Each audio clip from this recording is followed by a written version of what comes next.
Okay, so we're going to go ahead and get started. Welcome you guys for using your lunchtime and carving out this special self-care time to spend with us this afternoon. I want to welcome you to the doctor's desk. My name is Dr. Athena Payne. I own and operate Rejuvenate Health and Wellness Centers here in Fort Worth, Texas. And this series is a part of a mission. So this month, I am spending my mission celebrating and educating about the foundations of chiropractic, and more importantly and specifically, a term that you may not have heard before, but if you've been in my office, you should have heard this. It is called innate intelligence. So this month's mission is all about a fancy way of saying it. It's called eminent power. That sounds very strong. So we're going to talk a little bit about this power that we have within us. And to help me today, I am so honored and thankful that he could join me today, Dr. David Fletcher. Thank you so much for being with me today. I want to kind of tell my audience about Dr. Fletcher because some of you may not know who he is. So if you've had a nervous system scan with me in the office, then that technology is able to be put into chiropractic offices around the country because of this man. And he is the CEO and president of what's called Chiropractic Leadership Alliance. It's abbreviated CLA. Now, just a little bit about Dr. Fletcher. He's a high profile speaker. He's an author. He is sought out all over the world to speak. So that's why I feel very fortunate to have this time with him. So Dr. Fletcher, thank you so much for joining me today. You know, Dr. Payne, it's wonderful to be invited, and any chance I get to speak directly to the patients who are experiencing your chiropractic, it just puts a smile on my face. Great, great. Thank you so much. So let's jump right in the conversation. Sure. So I often hear from individuals that say that they believe in chiropractic, right? Because it has changed their lives. It's gotten them out of pain. It's gotten them functioning again. But what draws a lot of individuals to our practices are their symptoms. So their pain, for example. And so hearing, as they become patients, hearing a philosophical term like innate intelligence for them, it could sound a little mystical or spiritual to them, right? Of course. Yeah, so for my listening audience, if you would kind of talk about what is this innate intelligence and how it's important to their chiropractic care. You know, I think that one of the great things about chiropractic is that it has this cosmology, this philosophy behind it, but it's based upon science and it's based upon the knowledge and the understanding of the physical world. The physics, if you will, of complex systems are that if they have an intelligent design within them, they are designed to reorganize. And so whenever we see the term intelligence, and innate just means from an inborn perspective, right. But whenever we see the term intelligence, it really is reflecting the ability to reorganize. Now, living structures, we call that adaptability. And so as a consequence of that, whenever we're talking about this symptomatology or these pain patterns that we're talking about, it's really an intelligent system raising a red flag and saying, I'm struggling to reorganize. And so I think that many times if we just follow this unfortunate, and I'll say this unfortunate distance between trusting our innate intelligence and sort of living on trying to manage through, say, a medical model, nothing against medicine, but managing only through a symptom model, we forget that the body was designed specifically to raise red flags so that we could be alerted to the problem. And most importantly, that we don't need necessarily always to treat the symptom, but to look at the underlying cause of what this process has been. So innate intelligence is this inborn reaction. And let me tell you how it gets there, or at least for our listeners, how they can understand it. Each one of our cells, and there's somewhere on an average person's size, somewhere around 1.36 billion cells. And we always talk about that as being sort of this idea of 1.3 billion success stories, because we would not exist if our intelligence couldn't allow us to keep learning and adapting to all the problems that humans come across. So whether it's traumas, or whether it's toxins, or even mental and emotional challenges that are going on, we have built into our genome the ability to listen, react, and imprint that wisdom, if you would, into each cell. And so consequently, every time we have a challenge, we have a solution that comes at us. And I know that we're going to get into this because that's what the technologies we do have, but it's okay for cells to be talking, but they have to talk together. And as a consequence of that, there is a master system within the body, which allows this whole intelligent relationship to be coordinated and this intelligent relationship to be distributed. And that's the nervous system. Wow. That's fascinating. And just hearing it as a chiropractor, it still gives me goosebumps. I know. Totally. I know. So when I talk to my patients, I tell them about the stressors that you spoke of, and basically chemical, physical, emotional stressors. But when those stressors become greater than your body's ability to adapt, that's where you get, and then we go into spinal subluxations. Right. And I demonstrate. It's like me talking to you with my hand over my mouth. It's like me trying to talk to you with my hand over my mouth. No matter how much I try to get that information out to you, you're not going to receive it. So knowing that it is the chiropractor's responsibility to learn the skills to be able to effectively relay this and connect this for a patient, even during that effective communication, why do you think some individuals have difficulty grasping the importance of that big picture of chiropractic that you were speaking of versus their symptoms and putting that together? Well, and I think that many times that, we as a profession have done an adequate but not great job of sort of distancing ourselves from the back pain model to this bigger idea. And the two are correlated. You don't have to, choose one or the other because it's always going to happen. But I think that many people miss that point starting out because they have this very, very confined, almost medical model of saying, I have a back problem, I need a back fix. Now, generally, when they come to a chiropractor, they're choosing not to go to a traditional model like, medicating themselves or doing something of that nature. They're interested already. And I think what many people forget, Dr. Payne, is this relationship of why chiropractors look to the spine. And you use the term spinal subluxation. The reason that the spine is so important in a chiropractic model isn't because of the pain and the symptoms and the movement. Those are important, but the most important part is that the spine houses the spinal cord, which is the direct relationship to the brain. And we always talk in the chiropractic modeling about something called a safety pin cycle. And the safety pin cycle is really easy for patients or clients to recognize and understand, is that when a safety pin is closed, it definitely has a complete cycle that goes along with it. But if the safety pin is open, there's a break within the communication. And that's one of the reasons that if you can sort of envision this, many people use either a safety pin or they talk about like a circuit breaker principle, is that if there is an overloaded circuit or there's a break in the safety pin, is that the spinal connection to the communication gets broken, or at least interfered with, as you said, right in here. Right. And I think that many people with the right background, as you're discussing in your own conversations with them, can make that connection very simply. And of course, this intelligent design is always going to be trying to close the safety pin, fix the problem itself, but sometimes it can't because those stresses we talked about are too great. And so it tightens the muscles, it locks the joints, and it misaligns the spine.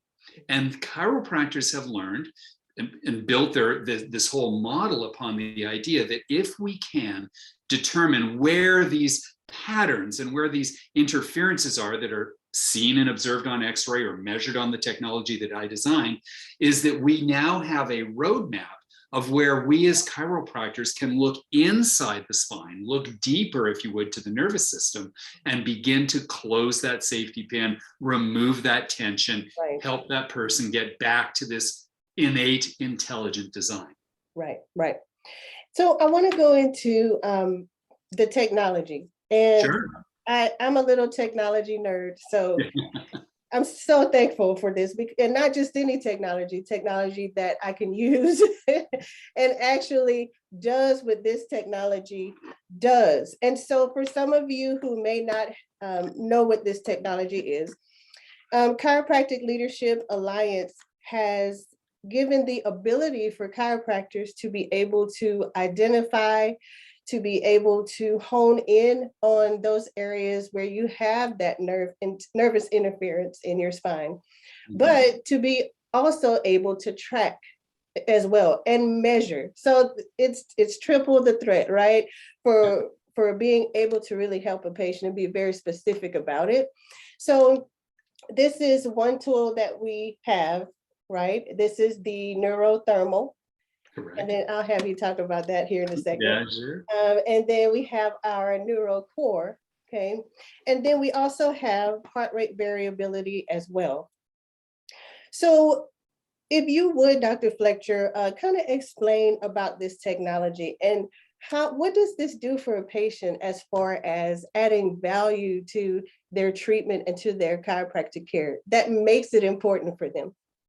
Well, of course, from the professional side and from the doctor's side, Yeah. we're scientists. And as a result of that, we're constantly using objective data, or at least data points, so that we don't guess, we test. Right. And that's the principle of having a profession versus having, for instance, a hobby of something saying we help people with back problems. So it's based upon the science. And so if you were to lift up the NeuroCore, just go ahead and lift that up again. The NeuroCore has an array of sensors on it. And these three sensors that you see on each side there are specifically designed but calibrated to measure the electrical activity in muscles. Now there's one division of the nervous system which starts in the brain and sends messages down, and we all have to live in gravity. And so as a consequence of that, the body has to use that nervous system to make muscles contract and fire. And so even as we're sitting, before we even move or before we ever do anything, we have to know whether or not the body is overworking or trying to protect itself. Now, we all know that if we overwork a muscle, it feels like it's very tight. Well, what that means, many people think that's a muscle that is tight. It is, but the only way the muscle becomes tight, or at least hypertonic as we call it, is that it has to fire a nerve. And when you constantly are overworking that muscle, you are overworking the nervous system. So those sensors that you showed up there actually are measuring the amount of electrical activity in that part of the nervous system. And we know from our research and our science exactly how much energy should go through those nerves when it is firing perfectly. And so when somebody is out of sync or is out of pattern, as we would refer to it, we can detect those patterns and map them. And so what you show them on what we call a scan view is really a map of how that part of the brain is sending energy through the spine and the spinal nerves. So that's pretty cool. And I also have pictures if you would like for me to show them. Yeah, no, please do. Please do. Okay, let me share my screen.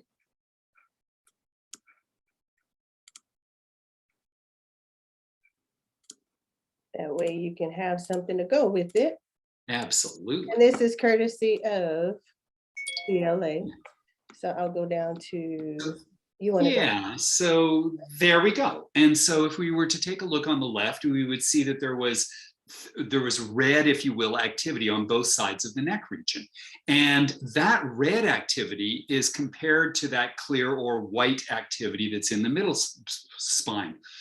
Those white activity bars are exactly the amount of energy that is supposed to be spent when you do a simple task like sitting.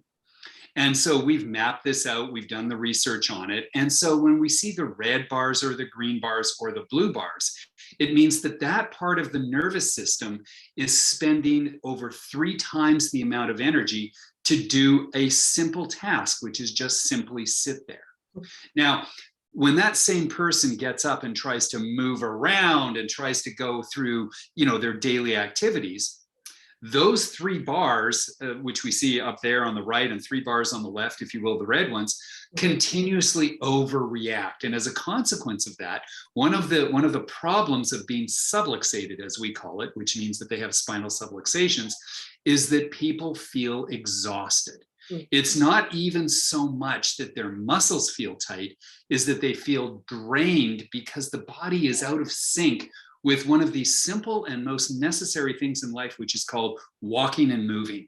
Now, eventually, as we get exhausted, then what happens is the nervous system gets exhausted and those muscles get exhausted, and eventually they become painful, the spine becomes misaligned. And so there's a continual constant interplay between what we call structure and function, meaning as the functioning nervous system overworks, the structure starts to break down. And so this is one of the reasons that people not only use the EMG, but the thermal scan as we'll look again. Why don't we scroll to the thermal scan and I'll show you a little bit about what else we're looking at. Now, there's another part of the nervous system that doesn't allow our muscles to move. There's a part of our nervous system that actually goes from the spine out, well, not out, but into the organs and glands. And it regulates how the nervous system is supposed to regulate how each organ and each gland performs. So many people forget when they have, for instance, back pain, that back pain could be the signal not only of tight muscles or sore joints, but it actually could be related to how the regulation of inner organ systems is within the normal ranges. Again, research allows us to look at the relative normal, which would, again, if we looked on the right-hand screen, would see these white bars. But look at this person on the left-hand side on their initial exam, and there's a term under there that says stress. Well, that's exactly what it is. Again, red means over 3 times the change in activity. And so this same person probably has no connection with painfulness on this type of scan. This is a scan that isn't measuring tight muscles or even pain. This is a scan that's measuring performance.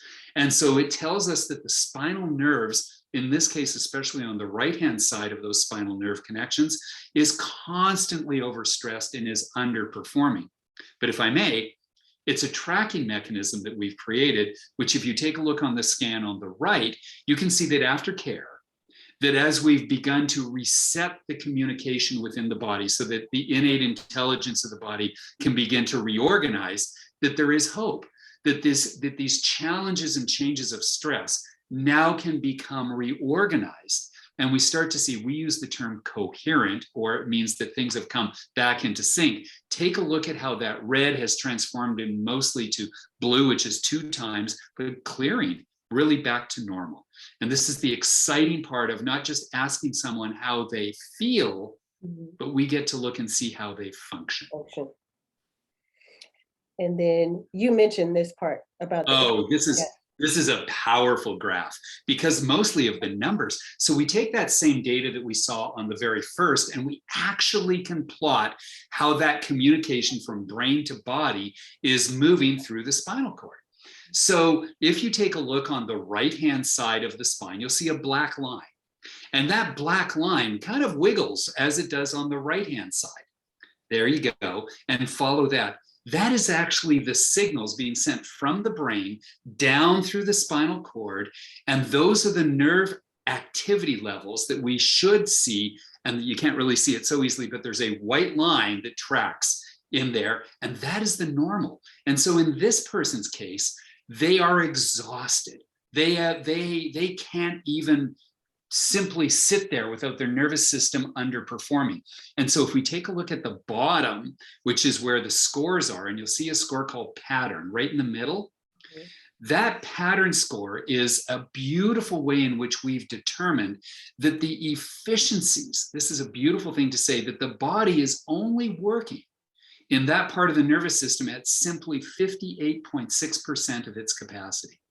That means that when that person is just sitting there, their body is failing 42% of the time. And that's so exciting to see that 58% come up to 80s and 90s. And you can certainly achieve 100 under chiropractic care. Right. Amazing stuff.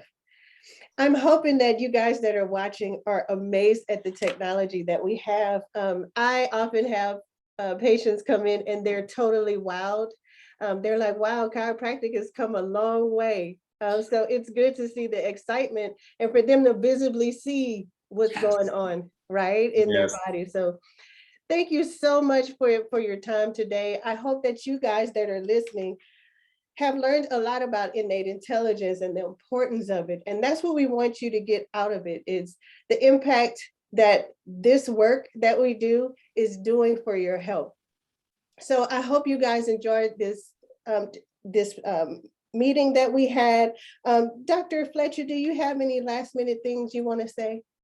I've been not only on the research side of chiropractic, but on the practical side, as you are, Dr. Payne, meaning Yeah. I've practiced for so many years with millions of patients.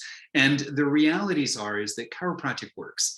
It's not a good idea. It's not simply, it's an essential part of every human's ability to perform at a level that they were born to perform at. And I know that's a little bit tilted because so many people have a view of their health as being something that was designed to fail and fix, which is what the medical model has really promoted, either through medications or otherwise. But I want everybody who's listening to remember that born inside of them is this remarkable ability to exceed your expectations. Whether it's running a marathon when you never thought you could, or just being so at peace and at ease and seeing the future at a beautiful place, or finally finding a way in which your body can perform when you're sick all the time. This is what chiropractic offers people. It offers people the opportunity that they may not have thought about, but chiropractic has refined itself so beautifully over the years that I've been in practice that the application of adjustments and the application of a proper care plan are not only good, but perfect for every age and for every person. Right. Thank you so much. Words of wisdom. If you guys, like maybe you're listening and maybe you're having some health issues and you're wondering, why can't my body overcome this? So this is one of the reasons why I like to do these scans, because it tells me the severity and complexity of what's going on in your nervous system. So if that is you or you know someone like that, of course, visit my website at rhwcenter.com, but reach out to your local chiropractor and make sure that they have this technology so they don't guess, they test. So thank you so much, Dr. David. I appreciate your time and I hope you guys enjoy the rest of your day. Thank you.